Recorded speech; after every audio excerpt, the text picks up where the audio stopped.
So yesterday I finished a book called Kitchen by Banana Yoshimoto, and every time I finish a book it really feels like quite a momentous occasion, and of course I'm excited to start a new book, but I have to sort of welcome the new book into my life. So after choosing White Oleander, I needed to somehow welcome it into my life and mentally prepare myself for a new book. So I took a minute yesterday to just hold the book in my hands and close the door on the old book and mentally open a new door and new space in my mind for this book. And I'm very excited. This one is meant to be about a story of two women, mother and daughter, and apparently it's quite the emotional and mental and psychological roller coaster. But here goes my third book of the year. I really can't believe it. Right now it's January 7th, I believe, and this is my third book. I had read Eleanor Oliphant is Completely Fine and blasted through that one. I was so thrilled to be moving on from Jane Eyre, which I spent 6 months reading last year. So the new book, the first book of the new year, was really exciting. And then Kitchen was a very short read, which I highly enjoyed. And now I'm ready for something a little bit longer. I believe this one is, there it is, 466 pages. Sorry, 446 pages. So, very thrilled. I will let you know how I like it.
Good morning.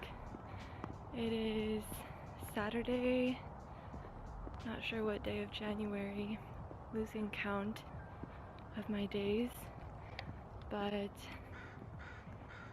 really cold this morning. It's quite frosty still, but we've got some nice blue skies. I'm really happy about that. It encouraged me to come out for the walk this morning, because usually I'm in no mood to be out in the cold, but it's actually quite enjoyable today. I had a goal for this week to journal and read every single day, and to not start my day with my phone, or to be on social media or check my emails or anything related to the rest of my day in terms of productivity. And I accomplished it, all except for this morning when I snuck onto Instagram. It just sometimes feels nice to be connected to other people online. But throughout the whole week, I managed to keep to myself. I was using journaling prompts from a really great gal on Instagram, and those were really helping me process my feelings. And I switched from reading not Banana. I switched from reading Kitchen by Banana Yoshimoto to White Oleander. Can't remember the author's name right now, but Kitchen was really enjoyable. And White Oleander is quite complex and a very deep story. But it's been really nice to get into and practice my reading, practice patience of reading. Okay, it's quite cold outside, and I did not bring gloves, so I'll see you guys later.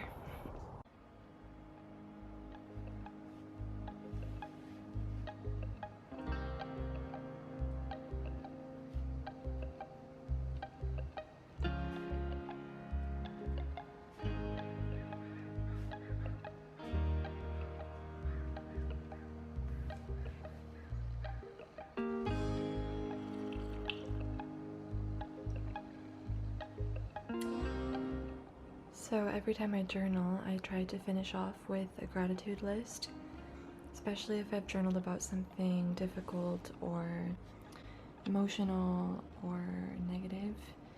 So this is today's gratitude list. I try to really get in my head for this and consider what I'm truly grateful for, and it usually ends up being things related to my work ethic. Because lately I've been really visualizing what I want and looking for more Instagram collaborations and being grateful to have the money that I already have and to have food in my fridge and drinking water, a room, a warm, cozy room. So if you think about it in terms of like Maslow's hierarchy of needs, I try to be thankful for having those very basic needs covered, things that I think we often take for granted, like, a warm bed to sleep in, or having clothing. So that was my intention for this morning, and now I'm getting ready to do homework and get the day going.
Also, one of my intentions on this trip was to read a lot, and actually I brought a ton of books with me, which I'll also show you later, but I was in the middle of reading this one when I left for Amsterdam, and I have a little bit left to go, and it started off super slow. I wasn't sure if I was liking it, but now that I'm this far, I'm really attached to the book, and it's gained a lot of purpose.